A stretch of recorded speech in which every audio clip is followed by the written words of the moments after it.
So this house would have been built around 2010-ish, so 10 plus years old.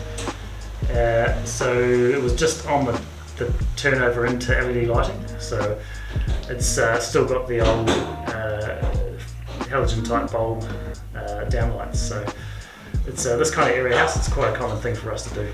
We're going to be replacing these out, but we're left with quite a big hole. So that's 130mm cutout. Standard downlights these days are about 90mm cutout. So what we've got in place is one of these. It's called an adapter plate. So that'll cover our 130 hole, and then our standard downlight fits inside the adapter plate. So this is a LED lighting driver. So it converts the 240 volt down to 12 and to power the LED downlight.